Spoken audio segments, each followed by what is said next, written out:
Jumpa lagi di Nonton Film bareng Brun. Apa kabar sahabat semua penonton setia channel ini dimanapun kalian berada? Semoga selalu dalam keadaan sehat dan bahagia. Di episode kali ini sebuah film spesial untuk menemani aktivitas kalian yang berjudul The Life of David Gale. Film ini rilis tahun 2003, bercerita tentang seorang profesor filsafat yang tersandung dalam kasus pemerkosaan dan pembunuhan. Gimana keseruan ceritanya? Mari kita mulai.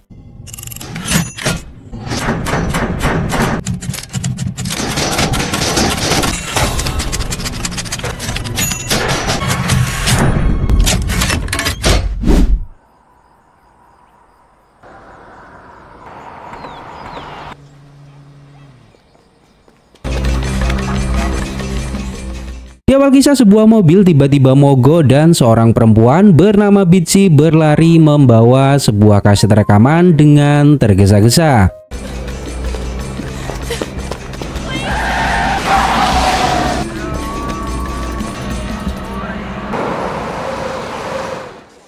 Lalu scene mundur beberapa waktu sebelumnya. Di sebuah kantor jurnalis bernama Deadwatch, seorang perempuan bernama Barbara melihat berita di mana seorang profesor filsafat bernama David Gale dijatuhi hukuman mati karena kasus pemerkosaan dan pembunuhan. Korbannya adalah sahabatnya sendiri yang bernama Constance. Sebelumnya David dan Constance adalah aktivis yang memperjuangkan penghapusan hukuman mati.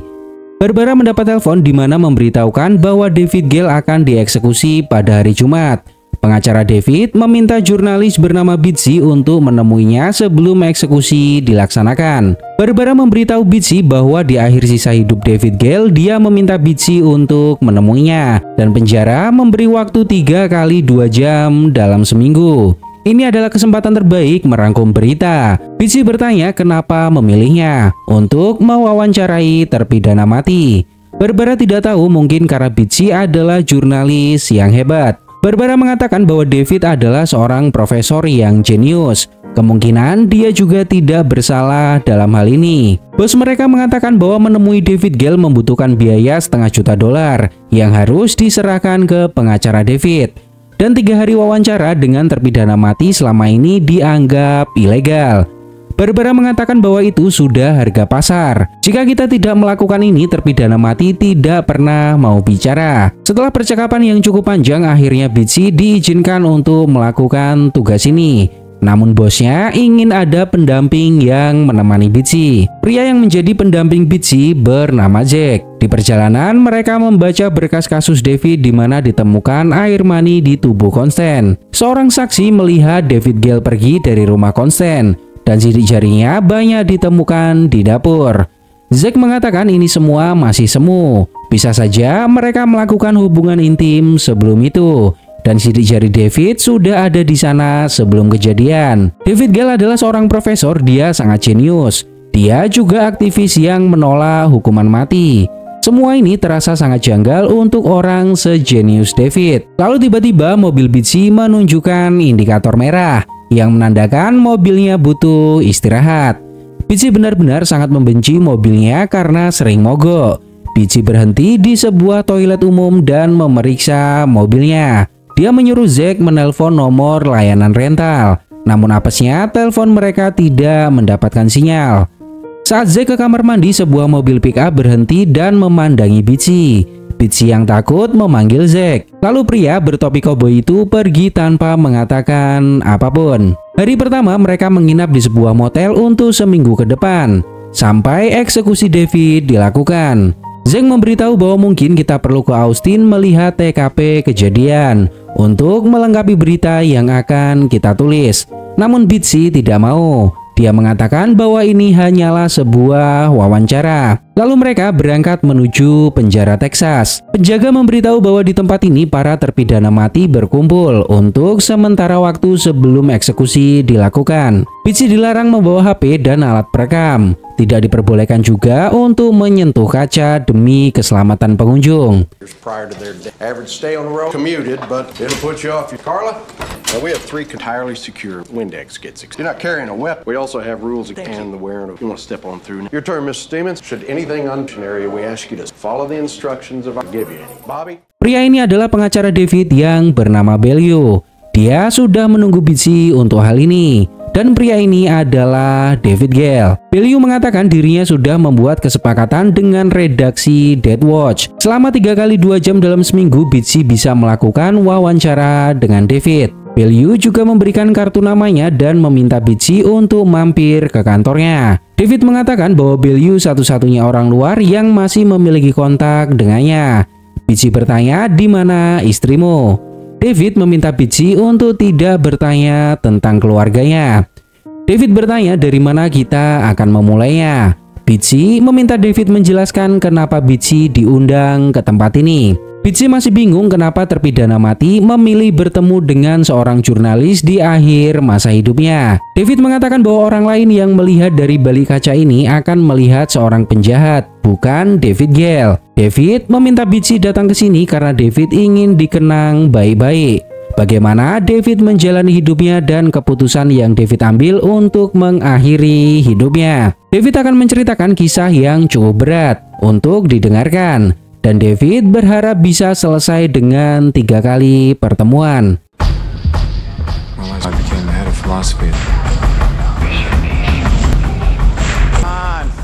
Lalu scene mundur beberapa waktu sebelumnya. David merupakan ketua filsafat di sebuah universitas. Dia sangat dihargai oleh para mahasiswa karena kejeniusannya. Hari itu seorang mahasiswa datang terlambat bernama Berlin. Setelah kelas selesai, Berlin mendekati David. Dia berterus terang bahwa dirinya memiliki masalah yang membuatnya selalu terlambat. Berlin juga terang-terangan merayu David. Dia mengatakan akan melakukan apapun demi lulus kelas David. David tahu arah pembicaraan ini, namun David tidak mau meladeni Berlin. Dia mengatakan jika ingin lulus maka belajarlah. Perempuan ini adalah Constance. Dia sudah menunggu David.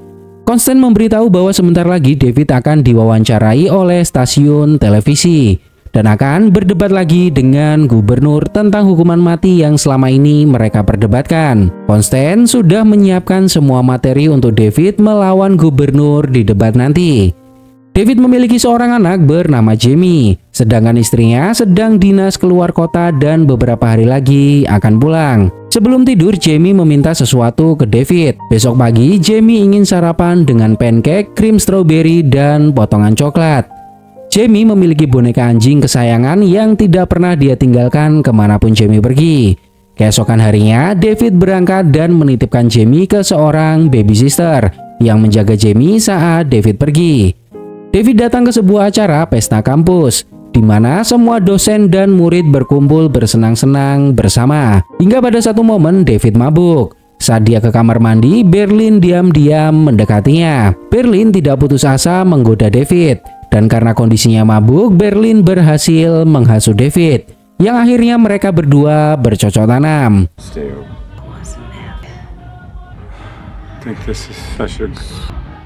Now we can talk, analyze, contemplate, or you can put your... Berlin secara sengaja membuat kejadian itu seolah-olah David meruda paksanya. Namun David tidak menyadari hal itu. Beberapa waktu kemudian David bertemu dengan Constance. Constance menyadari bahwa David tidak fokus. Lalu David menceritakan apa yang sudah terjadi semalam. David merasa sangat bodoh karena dia bercumbu dengan mahasiswanya sendiri. David bersiap berdebat dengan gubernur di sebuah acara TV. Di sini gubernur adalah orang yang setuju dengan hukuman mati dan David adalah aktivis yang menentang hukuman tersebut. Menurut David, hukuman mati tidak bisa dilakukan begitu saja karena sistem hukum yang berjalan belum sempurna. Penjahat yang dijatuhi hukuman mati belum tentu 100% bersalah. Bahkan ada yang menjadi korban fitnah. Di debat ini David awalnya bisa mengendalikan emosinya. Namun semakin lama David tidak bisa mengontrol emosinya lagi. Hingga di satu momen gubernur meminta David membuktikan satu dari banyaknya terpidana mati yang sudah dieksekusi apakah ada dari mereka yang tidak bersalah. Mendapati hal ini David tidak bisa menjawab karena David tidak memiliki bukti apapun. Lalu debat dihentikan oleh stasiun TV. Constant benar-benar kecewa dengan David karena David tidak bisa mengontrol emosinya. Seharusnya David bisa berpikir lebih cerdas bagaimana melawan penguasa. Tiba-tiba dua polisi mendekati David dan menangkapnya. Berlin melaporkan ke polisi bahwa David telah meruda paksanya.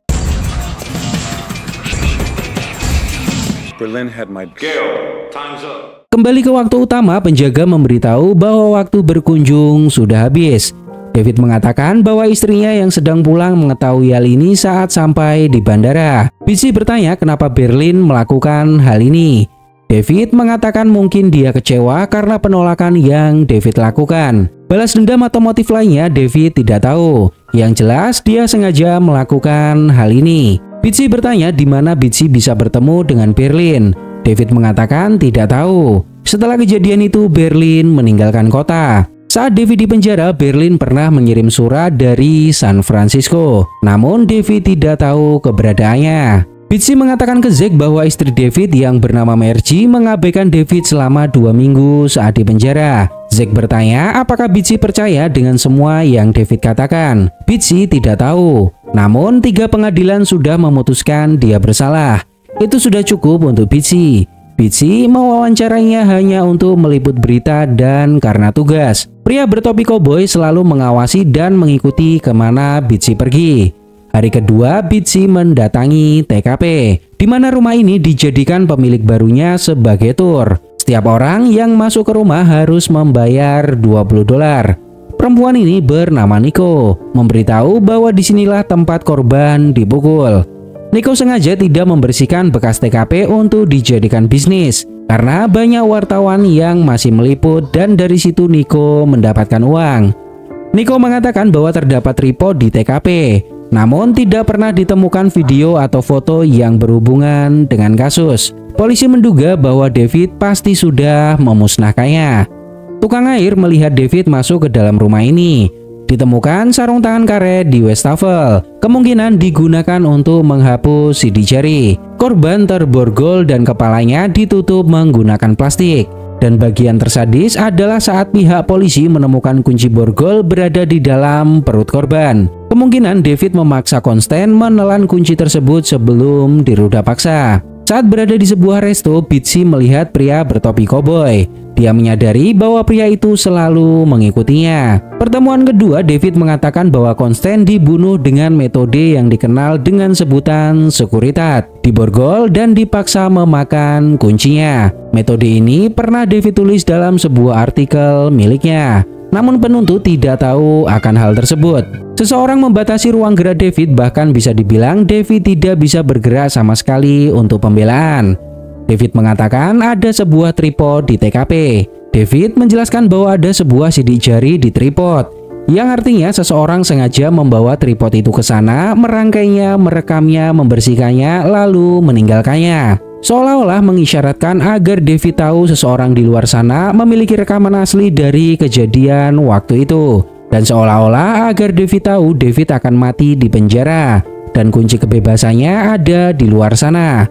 Bitsy mengatakan bahwa semua ini masih ambigu untuknya, dan Bitsy tidak tahu harus percaya dengan versi yang mana. David menegaskan bahwa dirinya adalah seorang tokoh terkemuka dan aktivis yang menentang hukuman mati. Namun sekarang David dijatuhi hukuman mati. Apakah ini tidak terlalu aneh? Seseorang sudah merencanakan ini semua dan orang itu pasti orang yang tidak suka aktivis penentang hukuman mati. Jika David mati karena hukuman ini, maka tidak ada seorang pun yang akan melanjutkan apa yang David perjuangkan selama ini. Bitsy bertanya apakah David tahu siapa mereka. David mengatakan tidak tahu. Namun David tahu seseorang yang bisa diandalkan. Dan David yakin orang itu bisa membuktikan David tidak bersalah. Bitsy bertanya siapa dia. David mengatakan jurnalis. Itulah kenapa di akhir hidup David ingin bertemu dengan Bitsy dan menceritakan kisah hidupnya. David yakin Bitsy bisa menolongnya. Bitsy benar-benar kaget dengan apa yang David katakan. Bahkan Bitsy tidak paham apa sebenarnya tujuan David dengan semua ini. No, I don't.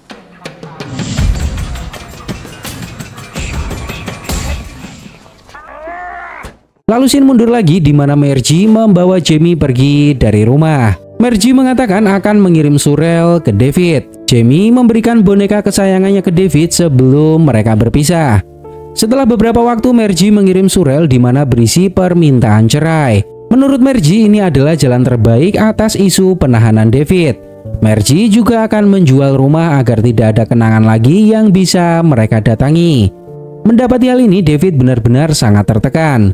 Ditambah lagi, Constance membawa kabar bahwa Dewan Kampus meminta David untuk keluar dari universitas. Akhirnya rumah David dijual dan David tinggal di sebuah motel. Dia mencoba menelpon istrinya yang ada di Spanyol, namun istrinya tidak pernah menjawab. David benar-benar rindu dengan suara anaknya. David juga mencoba melamar pekerjaan di universitas lain, namun dia tidak mendapat kesempatan karena isu yang dia alami saat ini. Ditambah lagi sekarang David menjadi pecandu alkohol setelah cerai dengan istrinya. Socrates is sentenced to death. I bet you Athenian law let the... So anyway, Socrates. Did I mention that Socrates is ugly? Plato comes up with this idea. Well, what if I pay? He suggests a fine with an appropriately punitive figure. $30. 30 is the currency of the day. I meant $30. 30 pieces of... And the judges are so... More of them voted him guilty in the first... The Jesus kisser, who was also a prissy dresser. Lalu David menemui pengacaranya yaitu Bellew dan meminta pendapatnya. Bellew mengatakan jika Margie menyerahkan kasus perceraiannya pada pengadilan Spanyol, maka jangan harap David bisa bertemu dengan anaknya lagi. Karena peraturan di sana sangat berbeda dan batasan-batasan di sana sangat nyata. David tidak tahu harus cerita ke siapa lagi. Lalu David datang ke sebuah komunitas. Dia mencurahkan semua isi hati dan masalah yang sedang dia hadapi. Lalu David melamar pekerjaan di sebuah perusahaan radio. Beberapa waktu setelahnya David datang ke rumah Constance. Constance tertawa melihat David mengenakan seragam radio. Constance mengajak David ke belakang rumah. Lalu David bertemu dengan seorang pria bertopi koboi bernama Dusty. Dia membantu Constance mengurus kebun. Constance memberitahu kasus terpidana mati yang sedang hangat, yaitu seorang perempuan berumur 17 tahun. Constance benar-benar ingin membelanya. David bertanya siapa yang dia bunuh. Constance mengatakan seorang polisi. Hal ini membuat David terkejut. Kasus ini tidak akan bisa dibela karena korban adalah seorang penegak hukum. Constance mengatakan bahwa perempuan itu masih 17 tahun. Tidak seharusnya dia dijatuhi hukuman mati saat itu juga. Saat David mencium Constance, David menyadari badan Constance panas. Namun Constance mengatakan baik-baik saja. David datang ke kantor Death Watch membawa kopi untuk Constance. David mendengar Constance sedang berbicara dengan bosnya lewat telepon. Dan bosnya terang-terangan mengatakan bahwa David adalah seorang pemerkosa dan pembunuh. Bosnya menyuruh Constance menjauhi David. Dia tidak tahu bahwa David ada di situ. Mendengar hal ini, David benar-benar sangat marah. Dia pergi dengan perasaan campur aduk. David! My son too. You've not lived... Jamie? David masih mencoba menelpon istrinya di Spanyol. Namun tetap saja istrinya tidak mau menjawab telepon tersebut. Hal ini semakin membuat David terpuruk. Dia semakin terjerumus dengan alkohol setiap harinya. Pada suatu pagi, Constance keluar rumah mengambil surat di depan. Lalu Constance melihat David tidur di sofa depan rumahnya sambil membawa boneka anaknya. Constance bertanya apakah kamu baik-baik saja. Constance menyuruh David untuk masuk ke dalam. Saat Constance ingin menyiapkan kopi, David mendapati Constance pingsan di dapur. Segera David membawa Constance ke rumah sakit. Semua perawat di rumah sakit tahu siapa David. Mereka memperlakukan David secara tidak baik. Setelah beberapa waktu, seorang dokter menemui David di ruang tunggu. Dokter memberitahu bahwa Constance kelelahan dan Constance mengidap leukemia. David terkejut mendengar hal ini karena selama ini Constance tidak pernah memberitahu jika dirinya memiliki penyakit yang serius.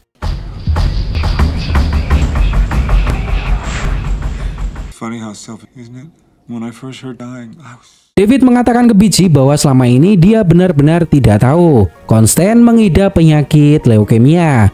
Jika David tahu, maka David tidak akan membawanya menjadi aktivis karena hal itu sangat menguras pikiran dan emosinya. Bitsy bertanya kenapa dia tidak memberitahu David tentang penyakitnya. David tidak tahu akan hal itu. Namun menurut David, sejak kematian memburu hidupnya, dia hanya ingin membantu orang lain untuk menghindari kematian. Itulah kenapa dia bekerja keras menentang hukuman mati.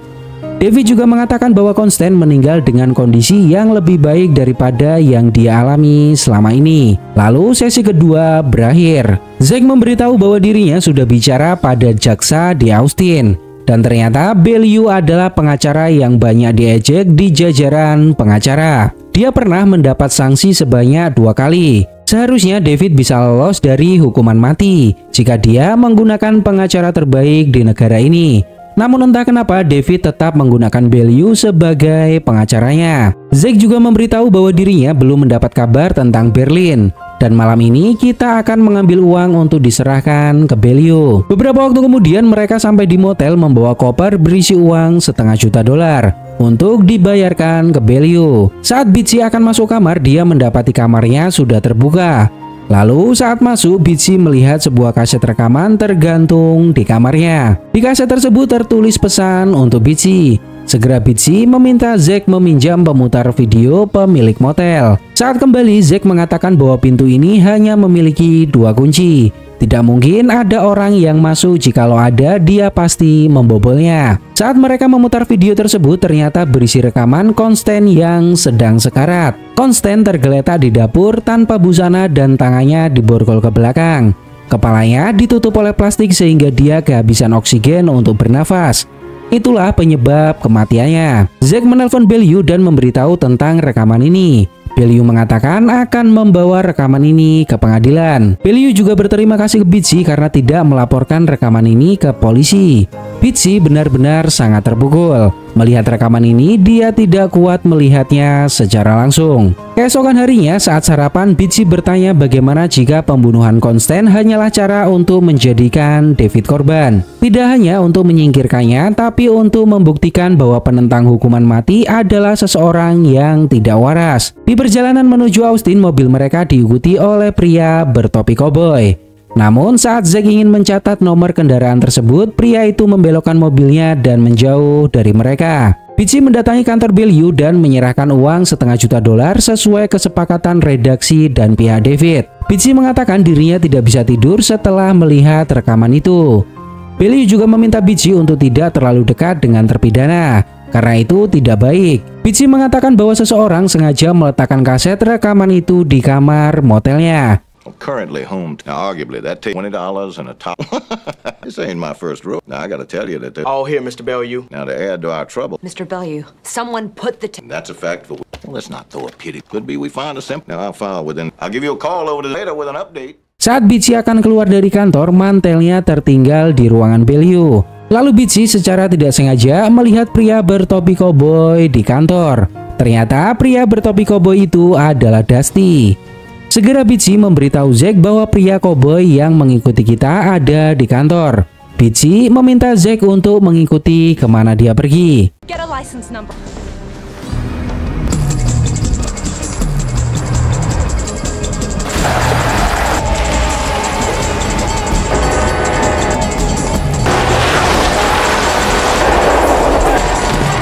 Zack gagal mengikuti pria koboi tersebut. Di pertemuan terakhir, Bitsy marah ke David karena merasa David tidak jujur ke Bitsy. Bitsy melihat seorang pria bertopi koboi selalu mengikutinya, dan dia terlihat keluar dari kantor Bellew. Apa yang sebenarnya terjadi dengan semua ini? David mengatakan bahwa pria itu bernama Dusty. Dia mantan direktur Death Watch sebelum Constant. Death Watch memecatnya karena Dusty memukul seseorang saat pawai massa. Tapi Constant membiarkan Dusty tetap di organisasi. Selama ini Dusty sangat mengagumi Constant. Dia selalu membantu Constant mengurus kebun rumahnya. Tapi waktu itu Dusty bersaksi di pengadilan David. Dia melawan David. Dia bersaksi tentang David yang sering mengkonsumsi alkohol. Namun Dusty berpikir positif tentang hal itu, karena alkohol bisa membantu meringankan hukuman David. Jadi Dusty melakukan itu karena ingin membantu David. Namun ternyata dugaan David salah. Dusty menganggap David benar-benar seorang pembunuh karena Dusty adalah tipe orang yang mudah dibutakan oleh kebencian. Bitsy bertanya apakah mungkin Dusty benci ke David karena David menyukai Constant. David mengatakan dirinya tidak memiliki rasa ke Constance. Lantas kenapa ditemukan air mani di tubuh Constance dan itu milik David? David mengatakan ceritanya sedikit rumit.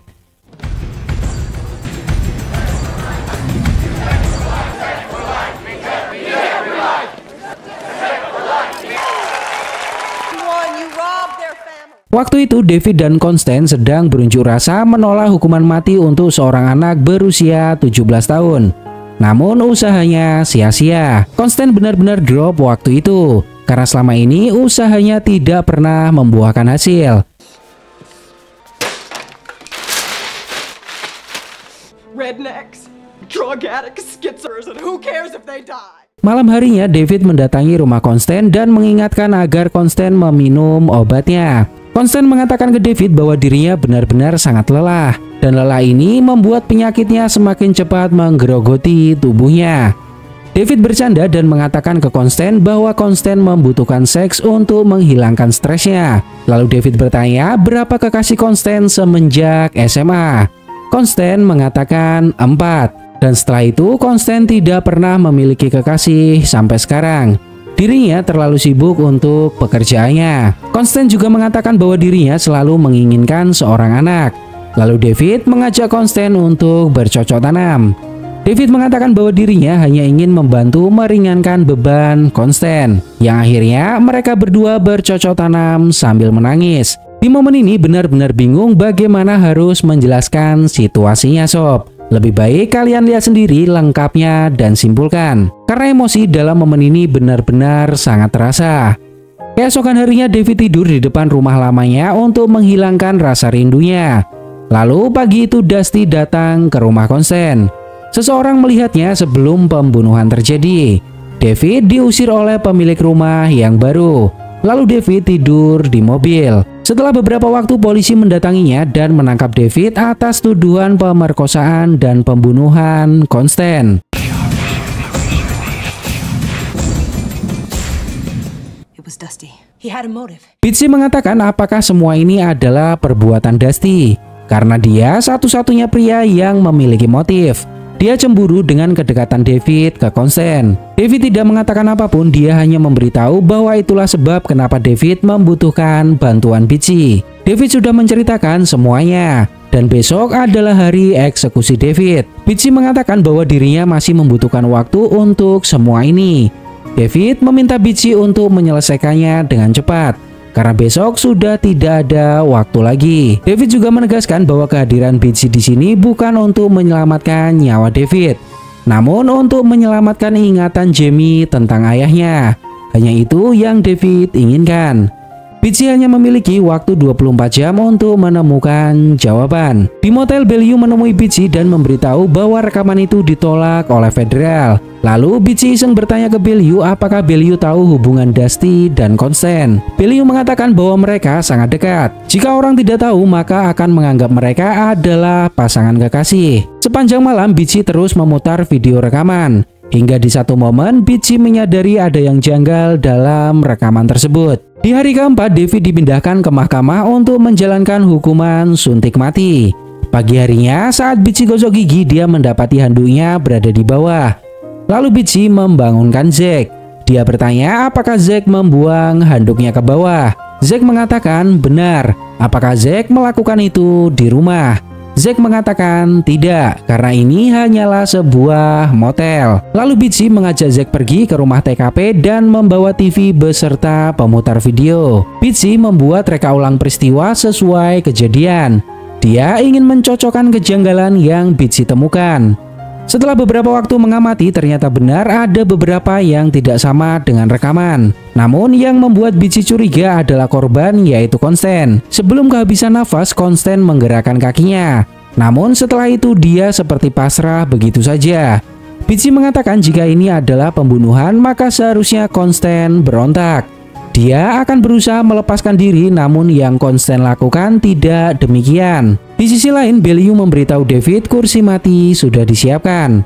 Karena sangat penasaran, Bitsy memutuskan untuk melakukan eksperimen yang sedikit berani. Dia mengatakan ke Zack akan meniru apa yang terjadi dengan Constance, dan Zack harus membiarkan Bitsy selama 3 menit. Bitsy melakban mulutnya sendiri. lalu menutup kepalanya dengan plastik dan melakban plastik tersebut ke lehernya. Selanjutnya, Bitchy memborgol tangannya sendiri. Setelah beberapa saat, Bitchy menggelinjang karena kehabisan nafas. 22 seconds. Oh my god.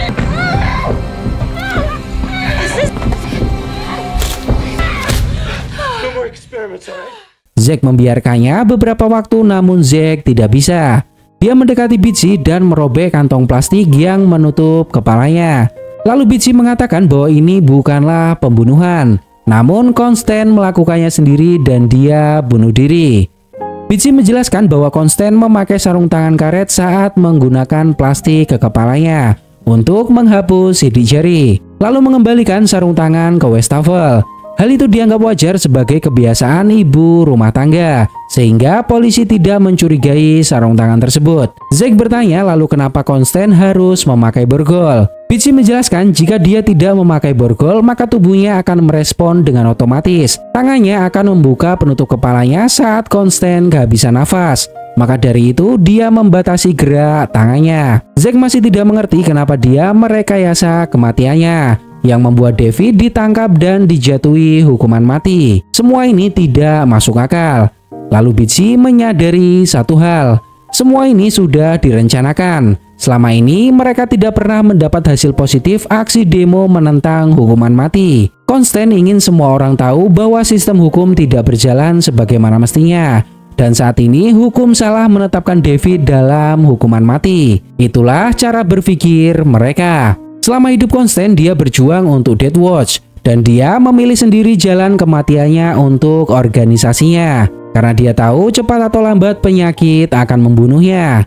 Bitchy juga menyadari bahwa Constant tidak melakukan hal ini sendiri, pasti ada seseorang yang menolongnya, dan kemungkinan orang itulah yang menaruh rekaman di kamar Bitchy. Satu nama yang mereka curigai yaitu Dusty. Lalu mereka mengintai kediaman Dusty. Bitchy mengatakan kemungkinan Dusty akan mengedarkan video itu setelah David dihukum mati, agar semua orang tahu bahwa hukum membunuh orang tak bersalah. Yang artinya Dusty pasti memiliki video versi lengkap tentang aksi bunuh diri yang Constant lakukan. Waktu terus berjalan, hanya tinggal beberapa jam David akan dihukum mati. Sebuah telepon masuk ke Dusty. Zack menelpon Dusty dan ingin membicarakan tentang rekaman yang Dusty kirim. Zack tahu Dusty lah yang mengirim kaset itu. Zack akan menunggu di pom bensin. Lalu Bitchy pergi sendirian dan akan menyusup ke rumah Dusty saat Dusty meninggalkan rumah. Di depan mahkamah, semua wartawan berkumpul untuk meliput berita eksekusi Profesor David Gale yang akan diselenggarakan pukul 6 sore di Texas. Permintaan terakhir David adalah makan pancake dengan krim stroberi dan potongan coklat. Jika dia mati, ini adalah permintaan Jamie, anaknya waktu itu. Dan permintaan ini juga menjadi permintaan terakhir Jamie ke ayahnya sebelum Jamie dibawa pergi ibunya ke Spanyol. Bitchy melihat Dusty pergi dan segera masuk ke rumah Dusty. Dia mencari rekaman asli dari potongan video tersebut. Setelah beberapa waktu mencari, Bitchy menemukan map yang bertuliskan untuk Bitchy. Dusty berencana mengirim kaset itu setelah David dieksekusi. Bitchy memutar video tersebut dan benar saja. Ternyata Constant tidak dibunuh, namun itu adalah rekayasa dan Constant melakukannya sendiri.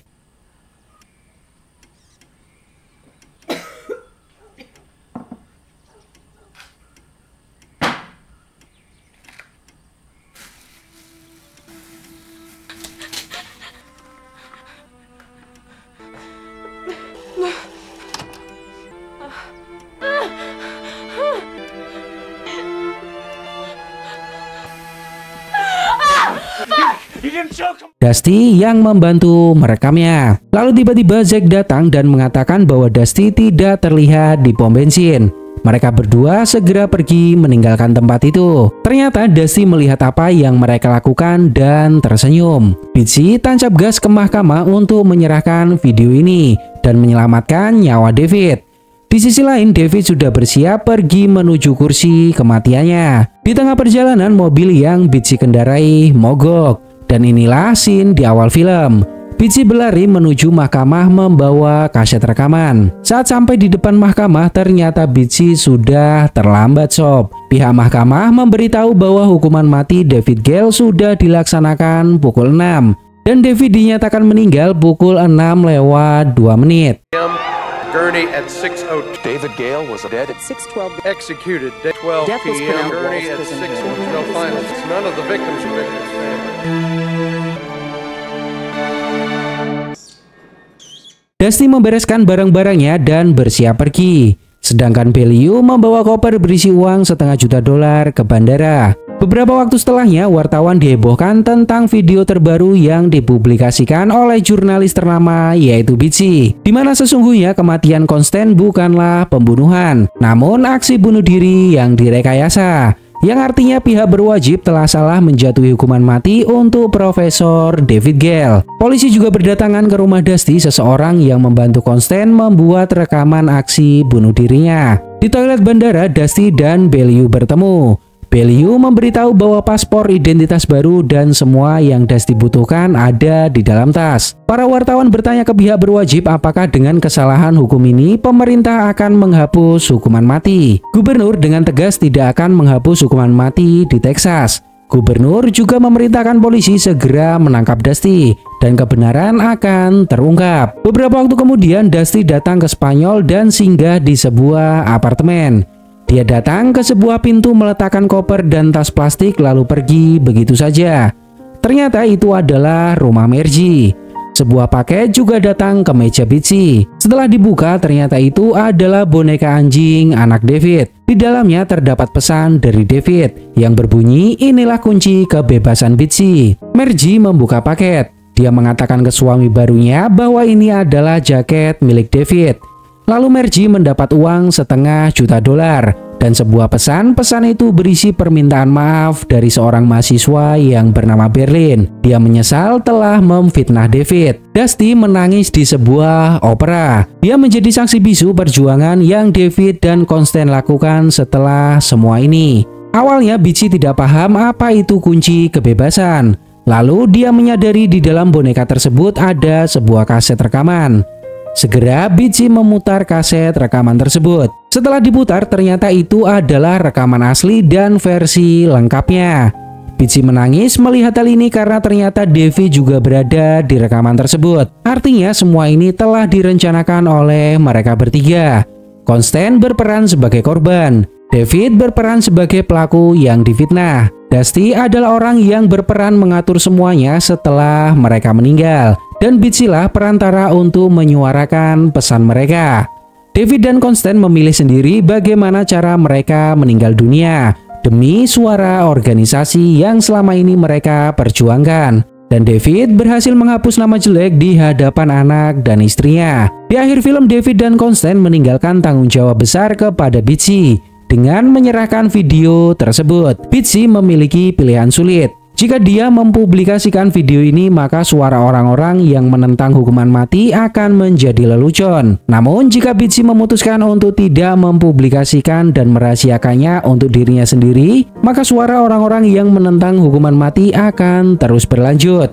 Inilah yang David sebut kunci kebebasan. Bitsy bebas untuk memilih. Gimana menurut pendapat kalian tentang film ini sob? Semoga terhibur dan sampai jumpa.